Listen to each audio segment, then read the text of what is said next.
handling the soda lime granules. When you dump them out, you want to make sure that you're putting them in a bag and you're double bagging them. And you're putting them in the garbage. This one has a little lock mechanism up here, so you unscrew the top. Just make sure you have your hand underneath the canister so it doesn't drop and fall and break and spill granules everywhere.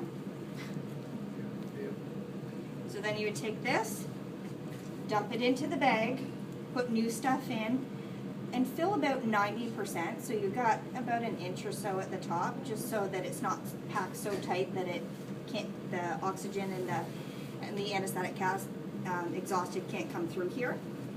So you fill it back up, and ideally this will fit nicely.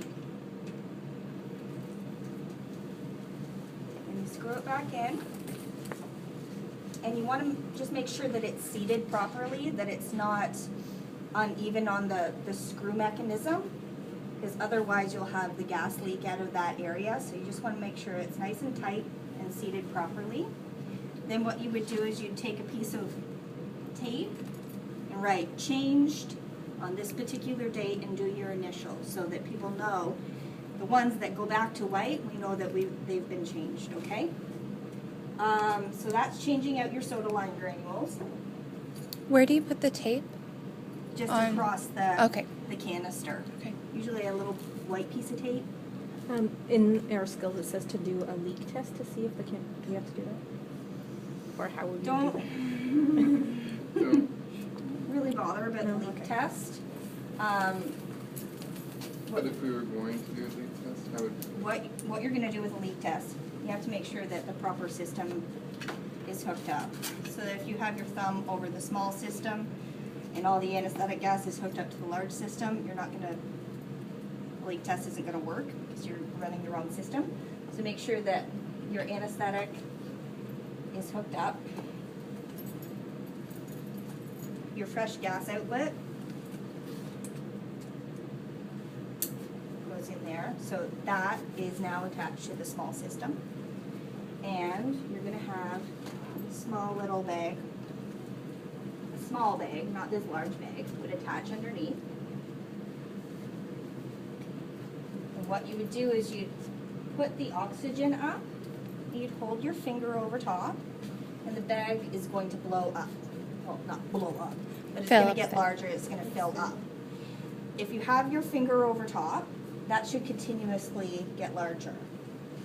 And if there's a leak anywhere, it's going to kind of seep out in places, so it's not going to fill up the greatest. So it's a little bit difficult to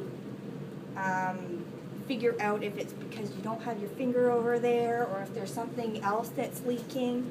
So you can always say to your technician, like, should I be doing a leak test, or do you want to do that because I want to make sure that this is on properly? That's what a leak test means.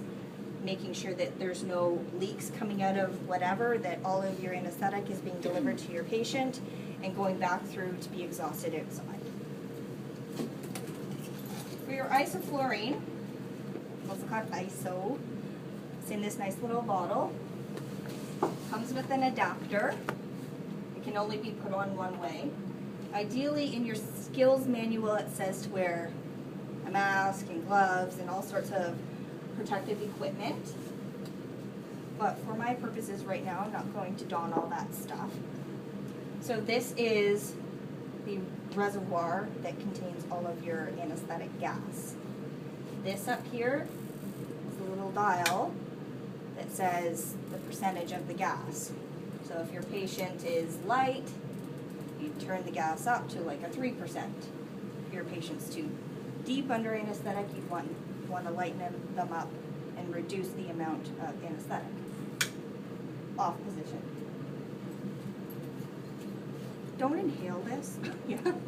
The vet check will say like change the ISO to 1 or 2 though, right? Mm-hmm. They'll tell you, or Yep. like a half and all Yeah, that. can you turn them down to 1? So if they're sitting up here and your tech says, can you turn them down to 1? There's a little dot here, you line it up with the 1. So we don't have to know where to put it? No, Okay. no. But they may ask you, can you turn them up or turn them down? If they don't tell you what to turn them up or turn them down to, just say, do you want them at Like if it's sitting at 2 and they say, can you turn them up? Do you want them up to 3? Do you want them up to 2.5? They don't tell you, ask those questions. So your anesthetic, your isoflurane, don't breathe it in.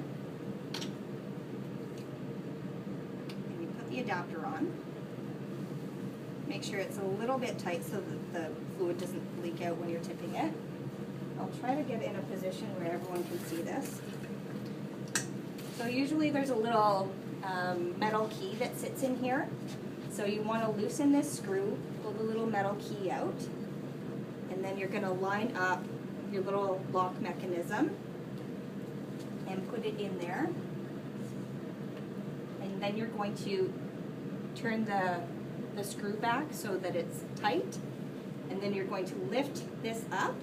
You're going to see the fluid come out of here, and there's a little gauge over here, and you're going to see the fluid line rise up, and you want to stop when it's full at that top line.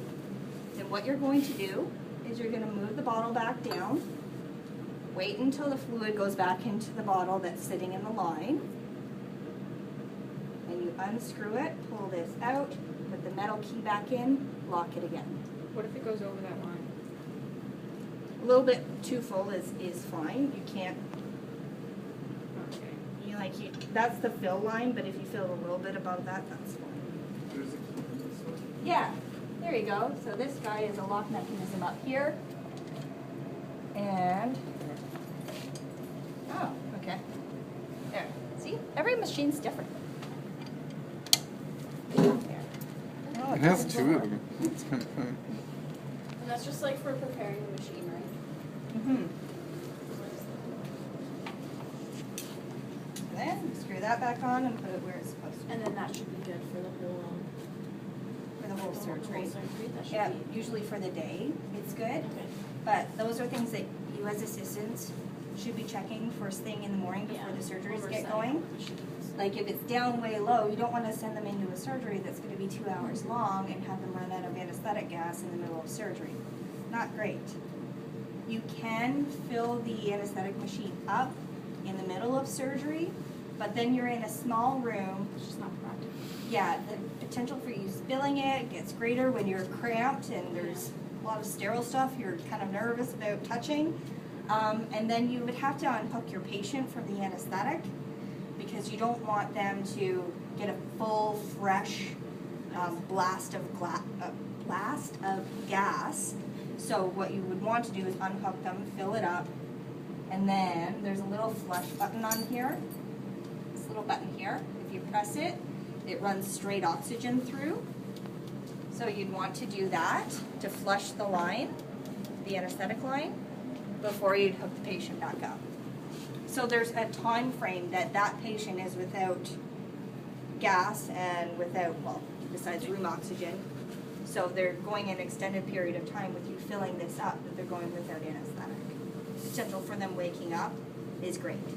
So when we're preparing the machine, press that button too then? Like when the machine's getting started or? No.